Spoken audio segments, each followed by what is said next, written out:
helped me over the years as he has done research and climbed Mount Ararat and produced these marvelous, marvelous replicas, these 4-foot replicas. He said, ARK fever is known by the ARK researchers. Something happens to you when you get to the mountain. He said in preparation, there's ARK fever, but when you get there, you're struck. You're awestruck, first of all. And he said an amazing thing happens. It is that somehow the worst in people seems to come out.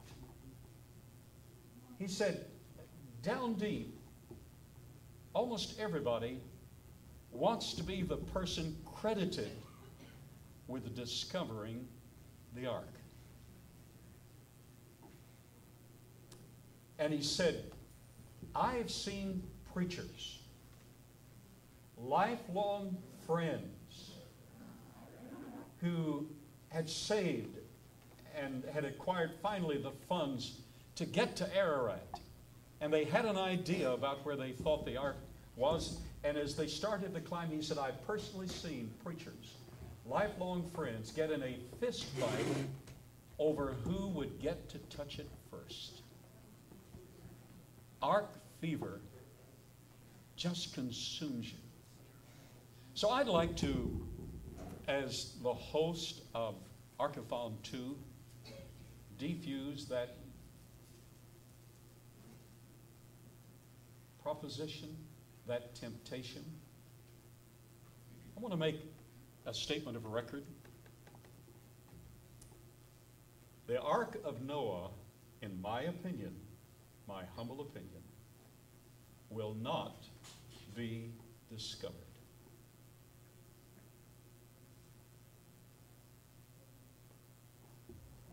It will only be confirmed. Anyone who has the privilege of confirming it, and I hope it's some of the group here, or some of our colleagues that were not able to be present, or others who are doing excellent research, I pray night and day that it will be confirmed. Amen. But when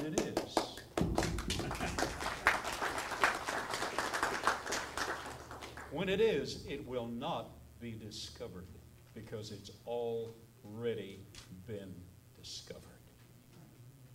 There's enough evidence, if we can just find where they went at the right time, that George Hagopian really saw it.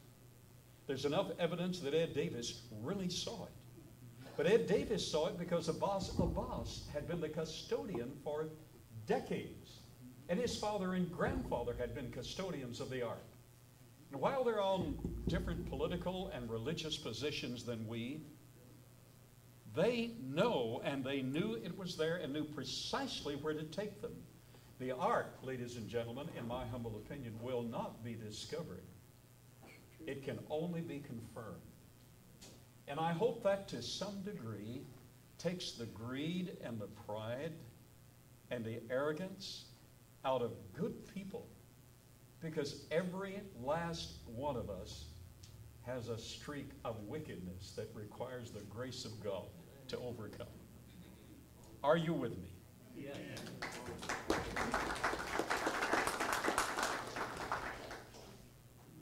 One of the experiences that I reflect back upon over the years since 1990 and assaulting Mount Ararat, climbing on foot, and the helicopter expedition, 11 separate helicopter sortie expeditions around Mount Ararat. As far as we know, the most exhaustive research that has been done in that particular venue. One of the things that I will never forget is that our guide slash interpreter slash attorney, all one person, who wouldn't let us out of his sight, and later we learned to deeply appreciate that fact, came to us and he said, the Turkish commander wants to see you. So Bob Summers was off rappelling off a forbidden ancient wall, right, Bob? So he wasn't available. So Don Shockey and I, you remember Don? I remember too well. The two of us were transported by taxi with our interpreter slash guide slash attorney to the interior quarters, military quarters inside the military compound, face to face with the commander. And the commander explained, he said, you had to come. He said, you must leave. And he explained, and our interpreter explained through us, back to us. He said, the Kurds have assembled on the mountain around a small lake. They know you're here with a helicopter. It is not a fast helicopter. It's an Mi-8 Russian-built helicopter. That was the only one permitted by the Russians, who have a military station just beyond the Turkish border, and permitted by the Turkish government. So we had to fly with what was permitted. And he said, through our interpreter, they've assembled, there are thousands of them in assemblage. They have guns. They are determined, when you fly tomorrow, they're determined to shoot you out of the air. It was a pretty tenuous moment when he explained that. So our interpreter turned to me and to Dr. Shaki, and he said, he explained the peril. And he said, do you want to fly? And both of us said, well, now, wait a minute. Little widows have sacrificed to make this possible. We've prepared for future, for months and years, and I wasn't as fat then as I am now, and I was in the best shape I'd been in 3 months. So we both said, people have sacrificed. We've come a long way. This is our opportunity. Yes, we want to fly. Well, the Turkish military commander understood a lot more English than he was letting on, and he said, you know, fly.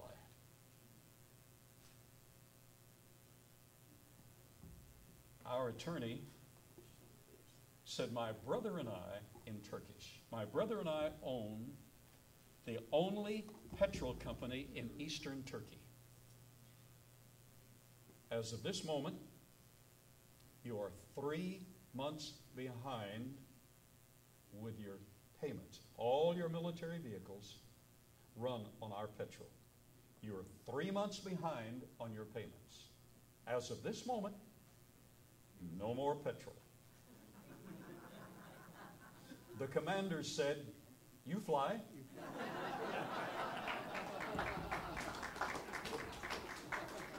Did you get that, Charles? So we flew. Well, how did we fly? Well, about 4 o'clock the next morning, before we were getting ready to board the Mi-8 Russian-built helicopter, as we were trying to get a little sleep, we heard boom, boom, 4 or 5 times. Had no idea what was going on. Later we learned that the Turkish army had pointed all of their big guns to the mountain. And with their huge guns had lobbed shells. Nobody was killed. We would have known had anyone been destroyed. They would have destroyed us had we killed any one of them. No one was killed, but I'll tell you what, they ran off the mountain. And then we flew for a number of days. We performed our sorties, and the commander got word back. They've assembled again. They have larger guns. They're going to shoot you out of the air. You're going to have to leave.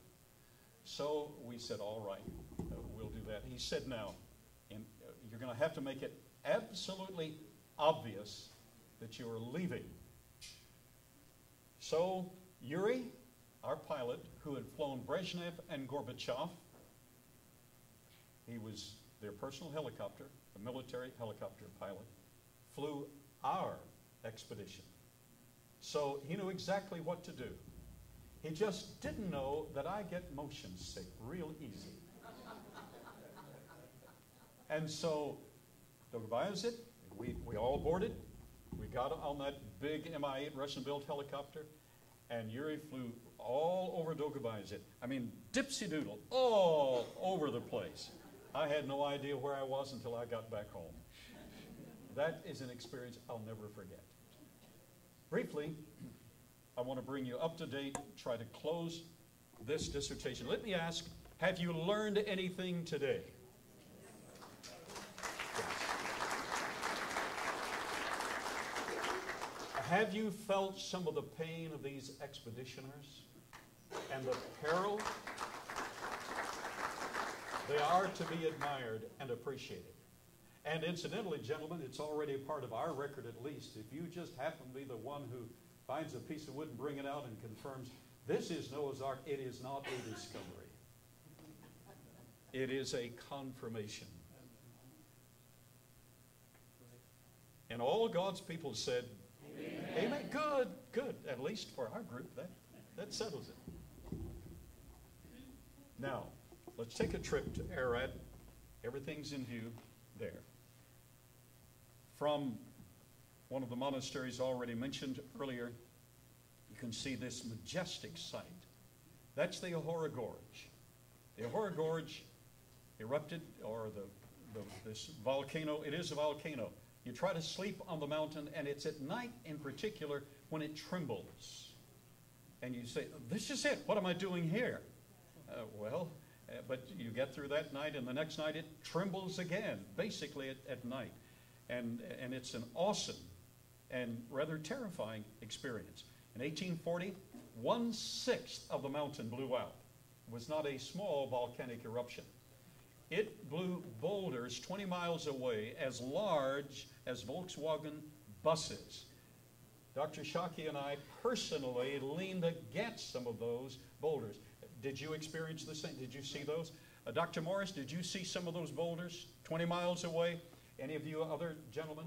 See, 20 miles, 1/6 of the mountain blew out. So that created or generated the Ahura Gorge that we see. It's rather majestic, but rather frightening at the same time.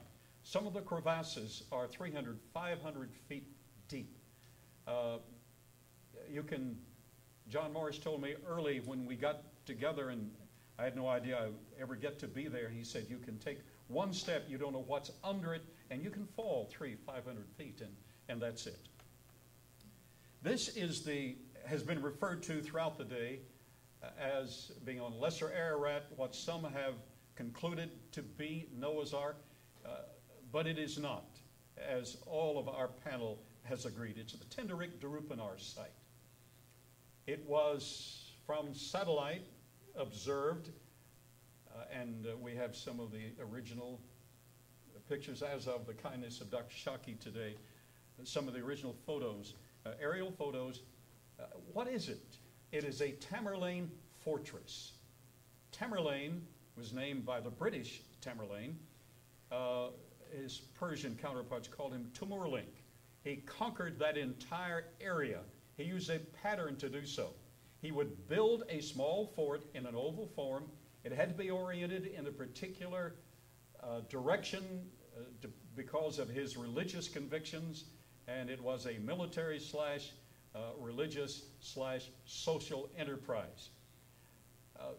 And we examined some of the support around the sides, some of the wood around the sides that was tied to with steel-like bands to the other side, so they filled it in. But there's a general shape, general shape of a big boat, but it's too long for one thing. But what those who hold to this as being Noah's Ark do not point out is that this was a Tamerlane fortress, and the corral where they kept the horses is still seen. I don't think Noah had a herd of horses on the ark.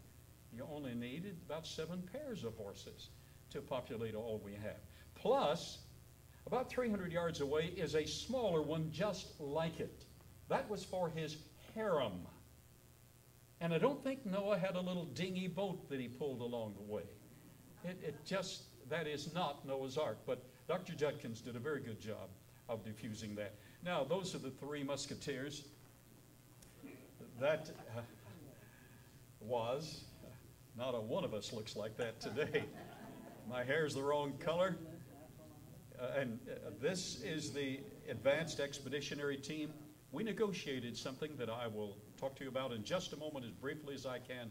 We're in front of the helicopter there, but that shows what we looked like then. I only have memories of that. That was the entire team, including Yuri and his team, including a very brilliant young assistant lady who was great at math, and then the Ararat 8, our expeditionary team. This is just a small bridge between Dogobayazit and the foothills of Ararat, and I'm assuming that too. Can you see that, Dr. Morris? Is that of Roman vintage as well? You talked about a Roman bridge this morning. I would assume it possibly is. It's small, but it's very picturesque. Here we have the map outline of the Ararat vicinity produced by Eddie Atkinson, my friend. And he gave that to the museum. So let's give a hand of appreciation to Eddie Atkinson.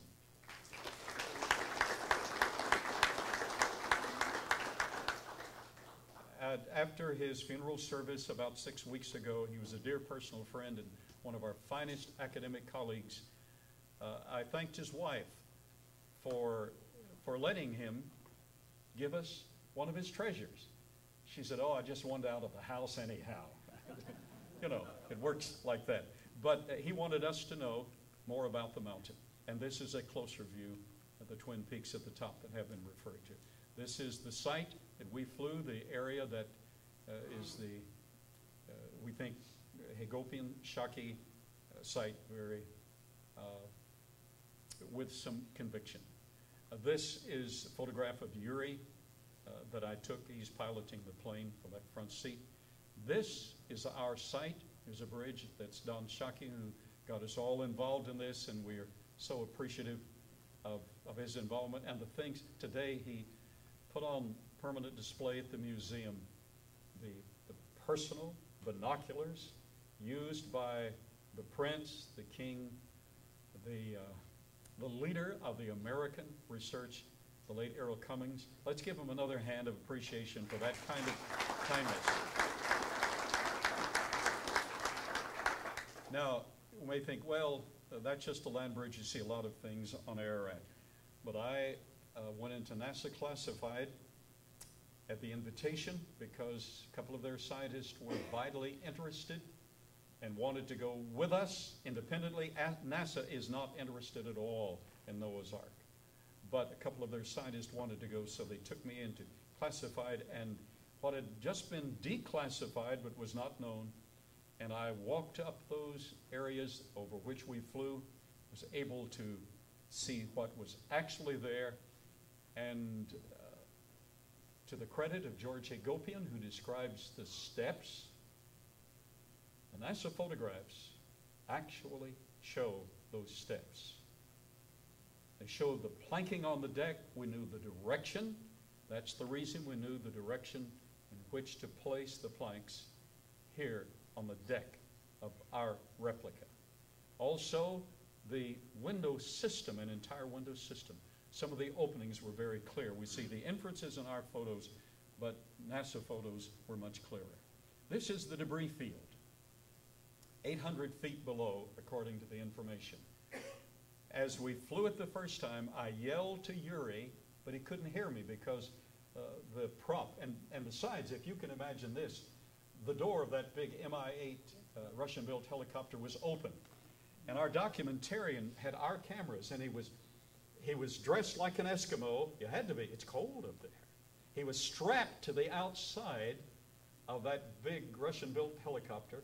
He had our big camera, the museum camera, on his shoulder, right, Don? And he was photographing. So with that door open, we got the pop, pop, pop, the unique sound of that Mi-8 helicopter and the whirling. And so he couldn't hear me. So I finally got Don's attention. He got Yuri's attention, said, we need to go back. So at that site, I personally saw one of the huge beams. And it was laminated. And the end of it was structured like Ed Davis described what he had seen. There had to be a joint to that. But by the time we got back and took the photograph, I can point to the beam. You can see a little bit of it exposed, but ice and snow had covered it all. So there's a basis. We had a basis for for realizing that we were in the right place. Which brings me to draw this thing to a close. Realizing that we knew that we had overtures from the government in Turkey. They were pleased that there was something of note. So we established a unique, a specific enterprise, chartered Majestic Ventures International, with a commitment, if you can read this, a 49-year lease agreement, archaeological agreement for Mount Ararat. That was unprecedented, but there was a stipulation or two with that. In searching for the Ark, and they were persuaded that we had some information that would lead to the site, we were, in so doing, we were to fulfill this by building a ski slope up half the way to less than the danger area so they could bring in tourism.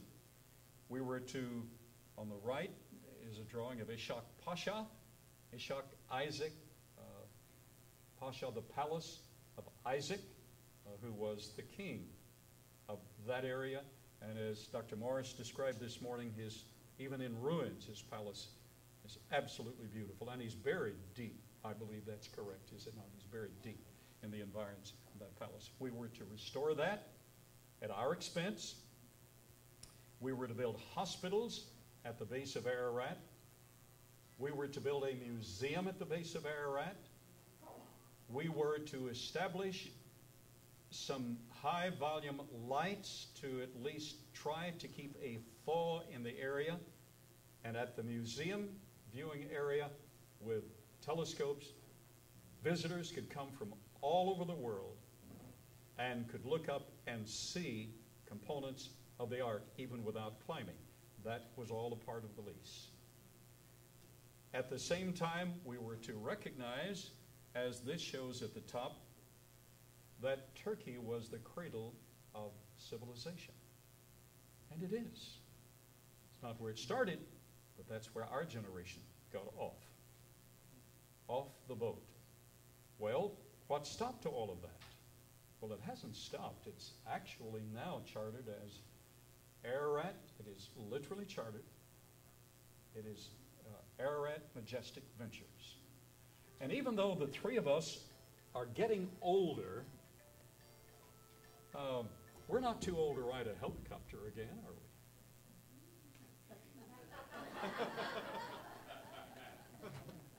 And we're praying for the others involved in the research project. But something happened, meanwhile, back on the ranch. Persian War, Persian Gulf War, Desert Storm, upheaval. To try to land on Mount Ararat currently would be absolute suicide. So I probably will never get to ride that helicopter again and fulfill that dream. Besides, the whole thing was going to cost over $100 million. And that was one of the obstacles that kept us from doing it. But at least it's been very gratifying to recognize, as this photo will show, that they were very serious about that. On the right is Faratin Kolan. He was our business associate. And by the way, after we flew and then went back to Ankara to his office and reported to him, because he had to sponsor us to be there, there are some good people. There's some very good people there. But they, like our cousins, need the gospel of Jesus Christ. The only hope for them is not a change of government. The hope for them is the only hope that is America's hope and our personal hope, and that's the blood of Jesus Christ being applied. That is our only hope. Personal salvation. So back to the idea.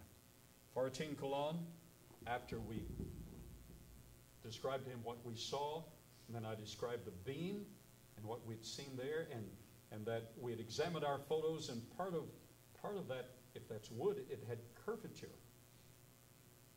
He didn't say a word. He unlocked a special compartment of his desk. We were seated around his desk, Way in the back, he pulled out a sketchbook. He said, I was there on foot 20 years ago. He said, that's wood. He said, I didn't know what to make of it because some of it was curved. Well, we now have examined that, and we believe that the broken curvatures, etc., comprised at least two of the water reservoirs, the cisterns. And you would need those for many reasons, not only fresh water, but you would need those as ballasts in the boat itself. So he verifies that that is wood at that exact spot. He was on foot. He'd been on the mountain, 40, 50 times in his lifetime? He just lived going up to the mountain. That was his hobby. The second guy from the right is my wife's husband. Though that was back in the day. Alfred wants to know which husband. The moderator, the guy, yeah. Oh, this one, yes. The fellow with his arms crossed was the personal emissary of President Uzal. President Uzal himself had approved this lease.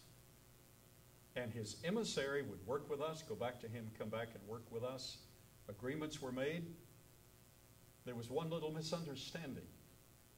They were sitting together. We were in the lobby of a beautiful hotel. And Farateen called over and he said, we want to know something. The emissary wants to know, and it's very important. When you find the ark, you finish. Remember that, Don? You finish? I said, yes. And he got mad. Real mad. I said, wait a minute, why are you angry? And he said, you just told me when you find the ark, you're going to leave us and not finish, not do what you promised to do. I said, no. You don't understand English. That finish means we will complete what we promised to do. It took 30 solid minutes to convince him to calm down. Negotiations are very difficult when nobody understands what the other guy is talking about on either side. So, all right. So that was Farateen who got upset because the emissary with his arms folded had gotten upset. And then on the left is the president of that district. I don't know if 3 out of 4 of those guys are dead and the other one's on his last leg. I don't know. But anyhow, at least the lease was agreed to. And there's Yuri, the pilot who had flown Brezhnev and Gorbachev. He and I exchanged tie clasps, and somewhere in my possession I have his, and hopefully he has mine. He wore a tie until the job was done, then he pulled it off. That's what I'm going to do shortly. This is a likeness that we commissioned. Steve Miller. Is Steve here today? Steve had planned to be here. Steve Miller, brilliant artist, painted the likeness of Ed Davis looking toward us. Abbas, pointing to the ark and showing him various details of the ark, all within clear view, plus he had his binoculars and it was able to see that. The weather increased as it does, as all of you who have been there will testify. Every day is a new peril. And it rained deep in the gorge and the hazard as well. Then it began to snow. It snowed up to their waist and they had to get out on peril of their lives. But this is the likeness. And I think you two artists would appreciate each other. I know you would. And that is the end. That's where we are. Now, that's less than 3 hours long, isn't it?